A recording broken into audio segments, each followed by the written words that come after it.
Hey guys, AJ here, back with one more Speedpaint video. I know it's been a while since my last video, but I'm hoping this here Speedpaint would be interesting to watch. It's a longer video than usual because it is a longer Speedpaint, a lot more characters I'm drawing in this one. And the characters I'm doing in this one are all OCs that I've been wanting to draw full references for a while now. So hopefully you guys enjoy.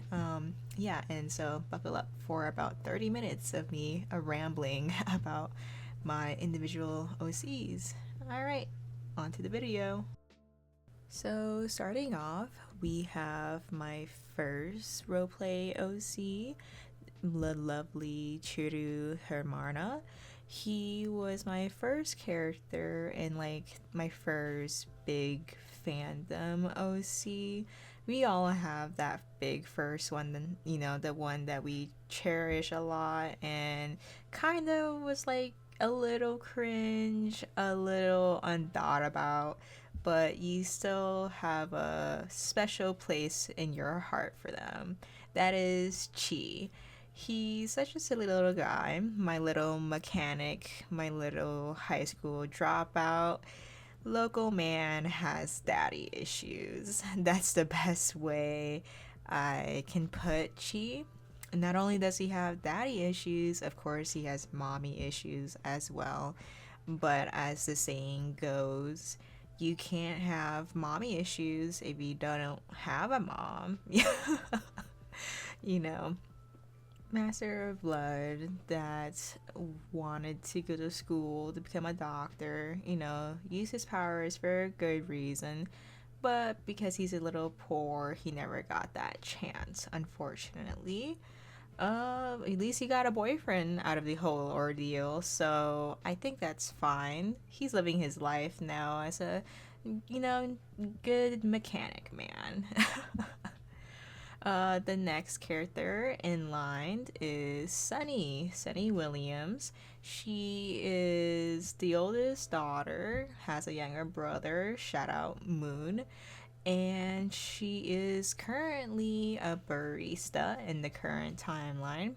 She is going to school as a business major, however, hoping to take over her family's business and hopefully continue the awesome boba cafe that her parents started up.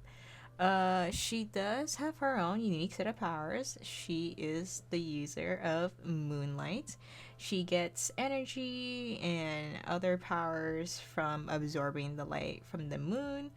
Otherwise, though, she's just a gym junkie. She loves working out, all that whole, shenanigans. Other than that, though, she's also a big fan of her girlfriend. She has a lovely girlfriend by the end of her session, and thankfully, much better outcome than her previously toxic relationship. But that's besides the case. She's well off now, doing off whatever she's been doing. Hopefully she gets in no more trouble though. That's her brother's job.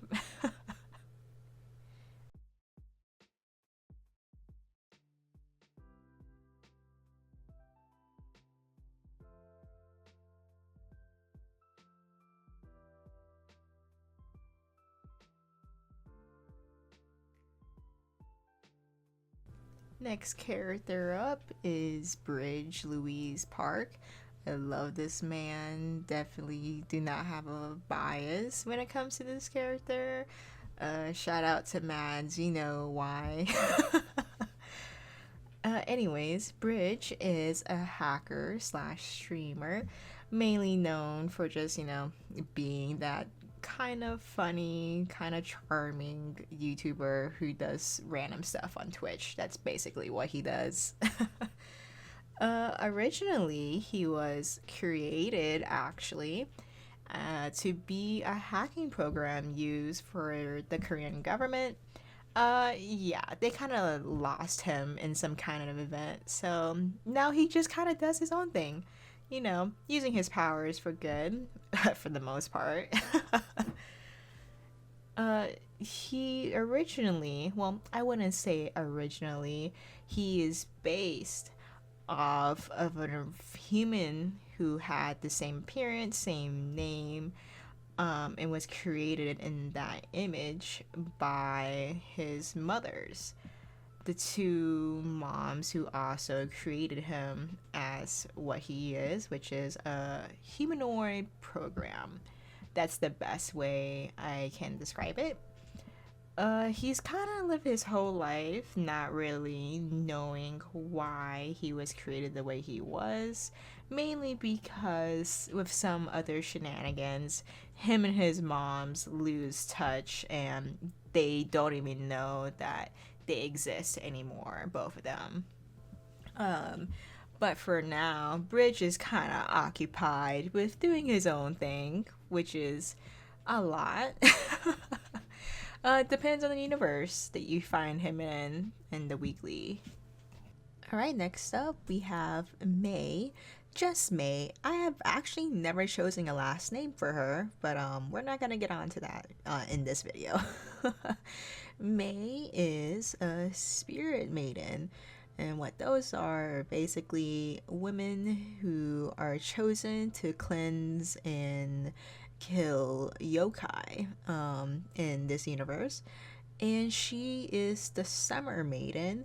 No mention of any of the other maidens around her, please. They were her sisters and they're all dead now, so she's the only one left. Thankfully, though, in the universe that was introduced, she has a young son that she eventually ends up adopting, and they get along very well. Though the circumstances of how she acquires that son is quite interesting. May herself has powers relating to fire, stuff like that, you know, things relating to summertime. That's how the maidens are divided up. They're all given a season or like a time frame, basically, and that correlates with what kind of powers they all get for the rest of their lives. The maidens all live for thousands of years, and they're pretty much immortal. But when a maiden does die, a maiden is not reincarnated until all of the other maidens also pass away. So that's basically how those maiden powers work. They are reincarnated and they are passed on with every generation. So as a current in May's story, she is the only one left, but I'm bringing up another story already where she's also reincarnated in the future. So keep an eye out for that one. You guys might be seeing a familiar face pretty soon. Teehee taha. But for the most part, May is, you know, practical, motherly, kind of stubborn, kind of stuck in her own ways, but she means well, I promise everybody. She is just kind of here to make sure the world is a better place for everyone. So yeah, give it up for May, everybody, the MILF Everton.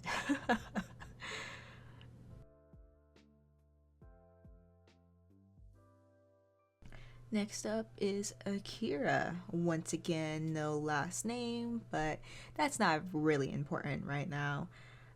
Akira, my wonderful little werewolf slash vampire mixed breed.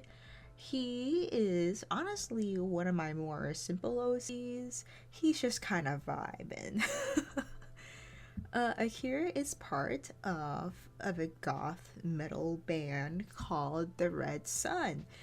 They are consisting of other mixed breed werewolves and vampires, because in his story, vampires and werewolves obviously do not get along, and if somebody breaks that rule of mingling with the other clan, it's seen as a disgrace and, you know, a burden on the bloodline.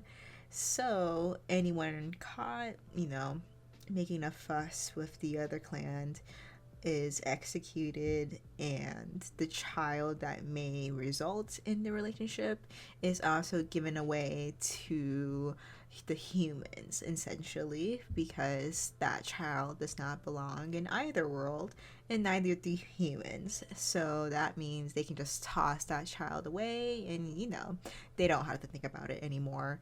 Well, unfortunately, Akira was one of those children, and now he's here. He's just hanging out with his band, his little maid tribe, because, that's what wolves do. He's just a goth little guy, honestly. In the story that he was brought into, he honestly didn't do much. He was just kind of like, I'm a brooding wolf guy. He again though, he did get a boyfriend out of the ordeal, so I think he really did win in this circumstance.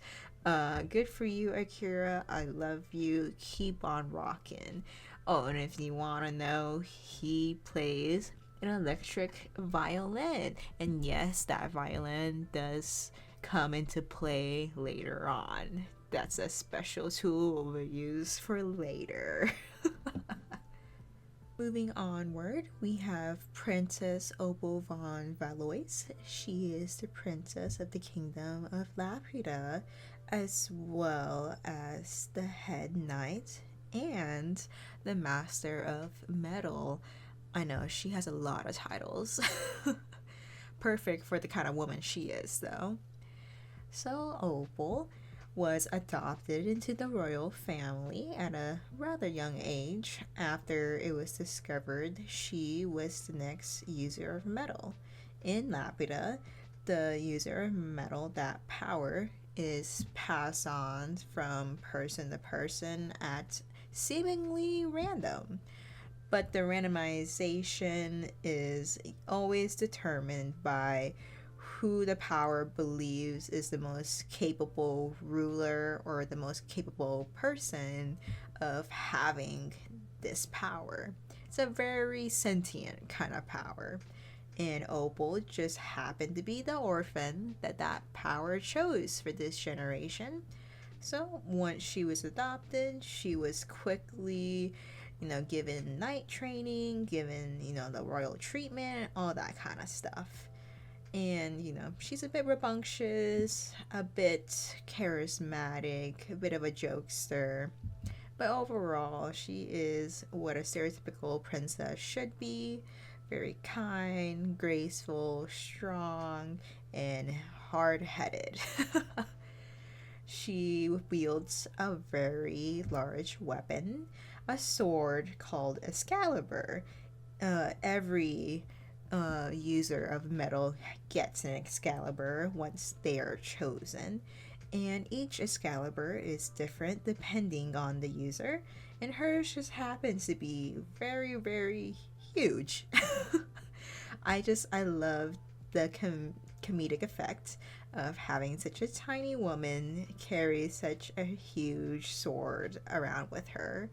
Isn't it that just the best character design? Like, come on, everybody.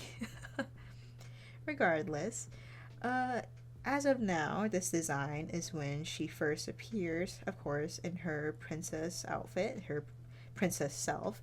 In the future, she rises as the Queen of Lapida alongside her wife, and eventually they adopt several children together, one of which you will be seeing again in a few minutes. So keep for the ride and you'll see who I am talking about. But for now, the main focus is on Opal and how lovely she looks in that lovely blue dress that I hate drawing. The one thing about me is that I might design a complicated character, but I surely hate having to draw them again. So now that I've done it once fully, never again will I have to do it. At least that's how it works in my head.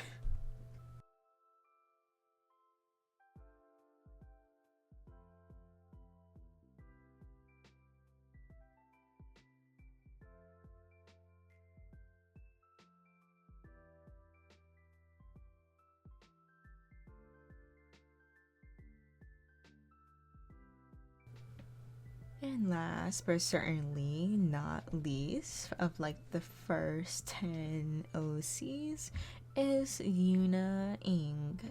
Lovely, lovely model and an actress, and also like dabbling into singing. You know, that's just when you get bored and you're rich, you kind of just, for some reason, decide everyone has to listen to you sing. I don't know, it's just a rich people thing.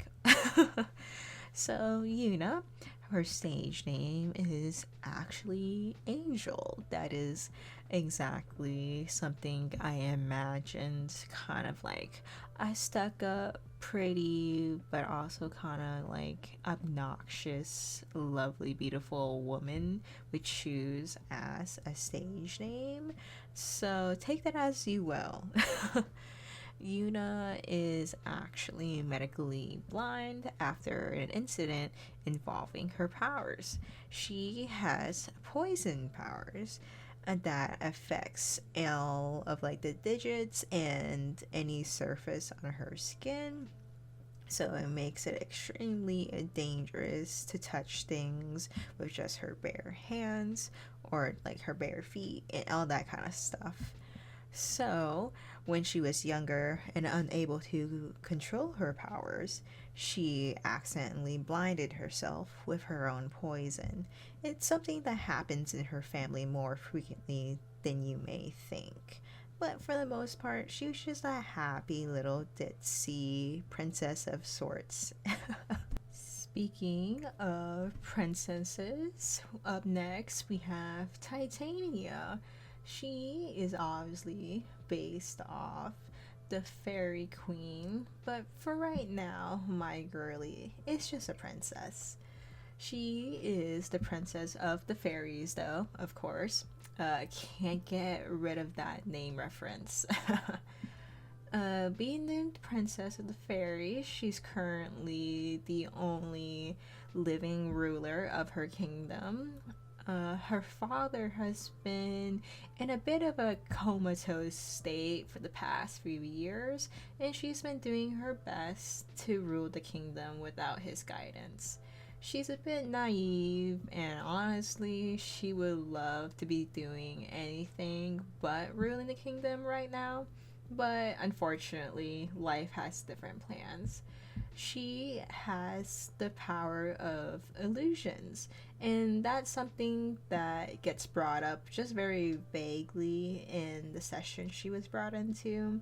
But with her power, she keeps her kingdom hidden and safely tucked away from natural predators and just people who don't have the best intentions for the people of her kingdom.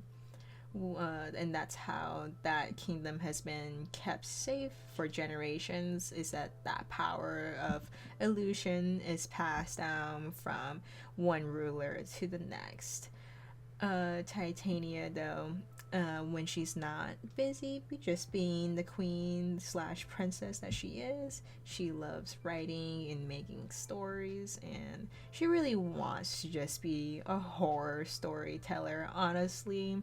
But for right now, she's just kind of thriving being the princess of the fairies.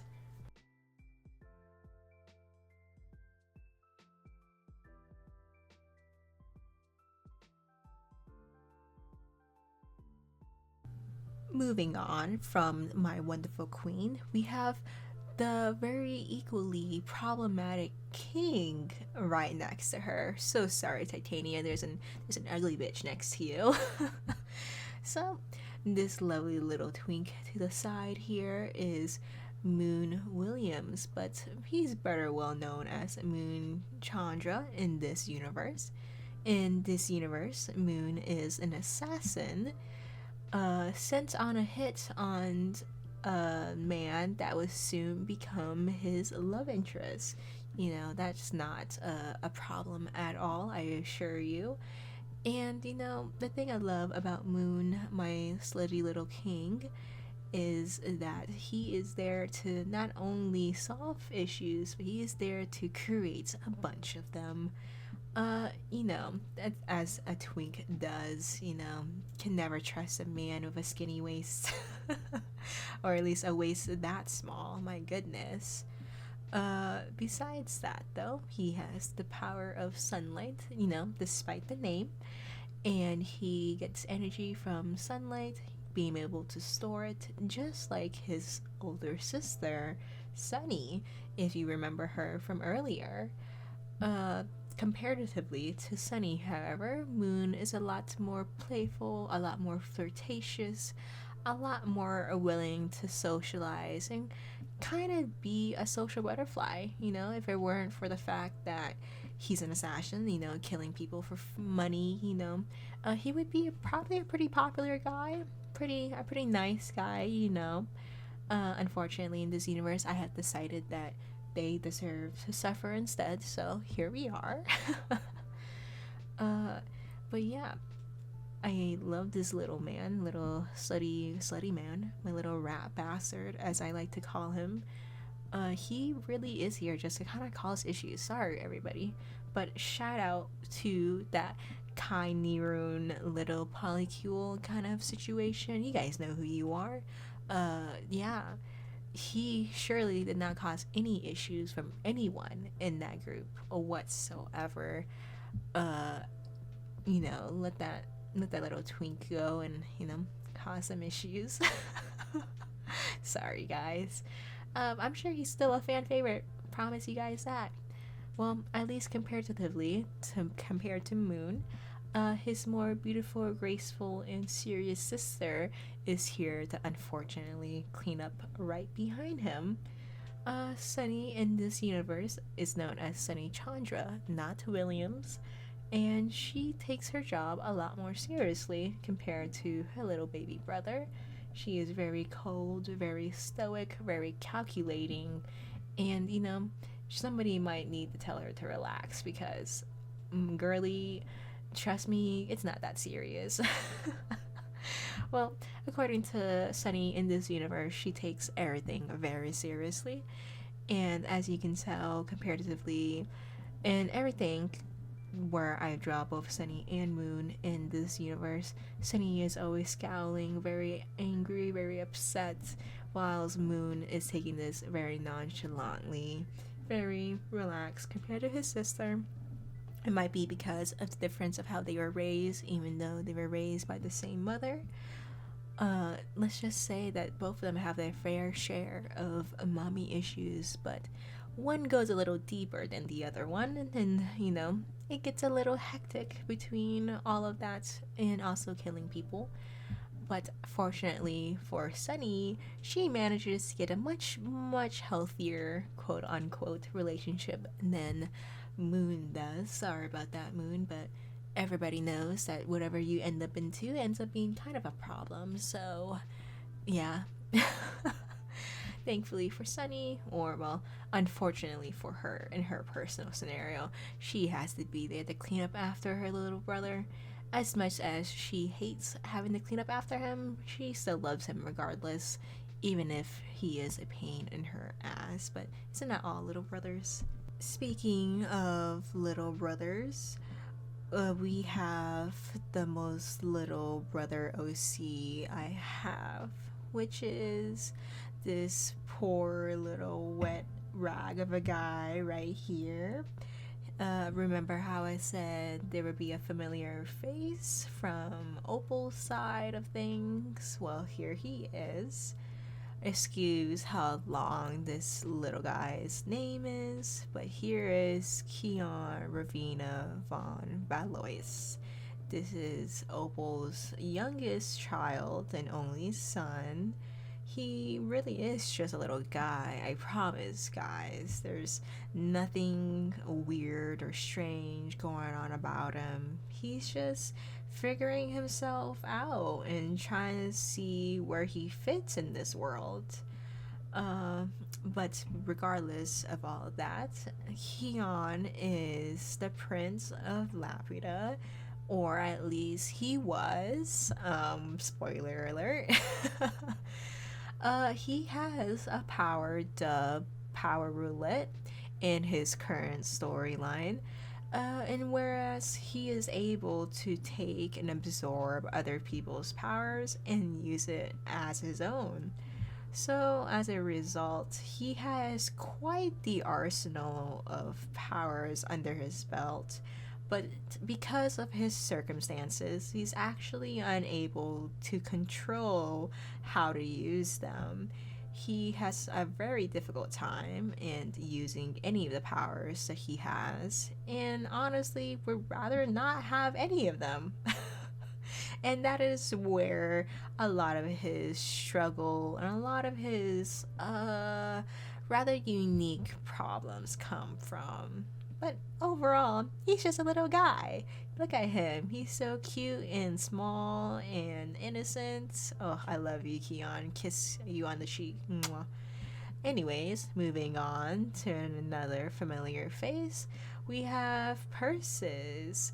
Persis is another character from Laputa. I'm sure everybody loves this man. If there was a fan favorite amongst my OCs, Persis would probably always rank number one. And honestly, I can't blame everyone. I mean, look at the guy. He's just a nice, handsome knight. Like, what's there not to love? So, anyways, Persis here is the knight commander in Laputa. Very high ranked, well respected, and honestly a pretty perfect guy overall. Like, who can hate Persis? Actually, I do know a few people who do dislike him, but that is personal, and Persis can figure all that out. Regardless, he is a user of nature, plants, flowers, all that kind of stuff is his vibe. I kind of love him actually, which is, I think everybody loves a man in armor, especially a man as lovely as Persis. I mean, he's kind, he's caring, he's patient, just everything you want a knight in shining armor to be. And not only that, but he's a father. Okay, Dilf alert. Sorry, I just had to. In his current state, though, as you're seeing him here, he's only just coming into his Delphood, so just give him a second, but he's getting there. Yes, also a very doting father, of course. It only makes sense for a person of his character. Shout out to the Lancaster family. You should go check out that video I made of all of them too a little while ago before this video if you want more information and all that stuff, which I'm sure you do because, like I said, who doesn't love such a sweet man in armor? Come on, guys. Like, I made him like this for a reason.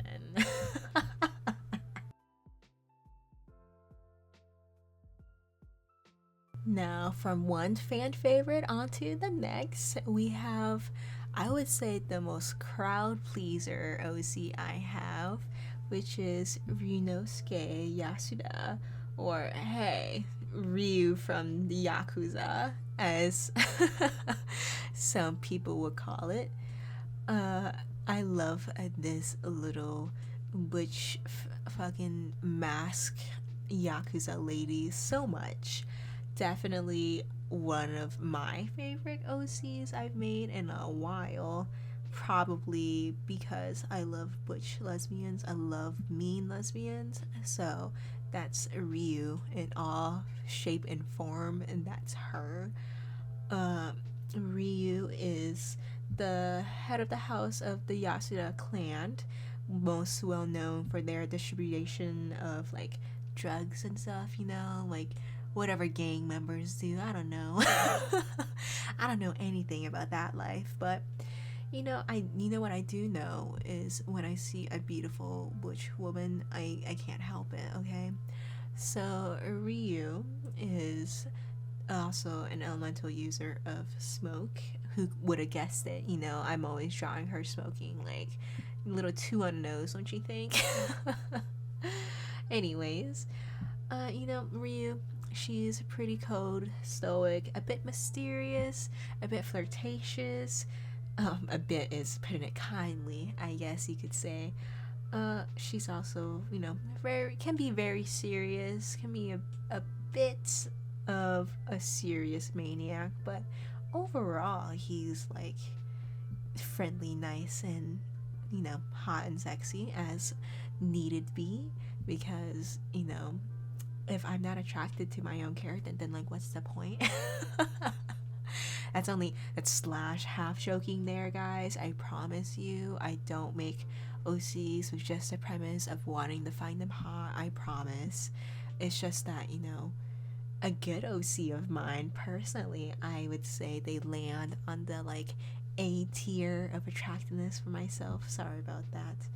But speaking of A tier of attractiveness for myself, like, call me weird, but I'm just saying, like, daddy, like, and that's who Moses is. The only like canonical father OC I have going into one of those sessions that these characters belong to. I think, yeah, he is my only character that comes in as a father and then leaves even more father. If that's even possible. So Moses here used to be in the military. Yes, I know. My first and only military OC, I promise. Even the guy who comes after him is only like half military guy. I promise. But anyways, the important part is that he's ex-military. Okay, he's a ex-veteran. I promise you. Anyways, Moses here is a user of metal, or I guess more like an offset of metal, which is crystals. I've always said he is a user of crystals, but at some point, doesn't that just lay over into metal? You know, that's a discussion for a different time. Anyways, so being the user of crystals, you know, he was given a pretty high position in the military when he was still in there, but got dishonorably discharged at some point for attacking his superior officers, and now he's very anti-war, very anti-army, stuff like that, you know, but he just can't let go of that aesthetic. Maybe it's because I just think he looks great in it, so I am forcing him to relive his trauma every single day by making him look like he's in the army still. Sorry, Moses. Maybe you deserve a better OC creator than me. But yeah, he's just a lovely dad of a son and another child, where he takes great care of them despite his busy schedule as a fireman now. He is very busy, doesn't really have time to do a lot of things anymore, but he'll always make time for his kids and, you know, his family.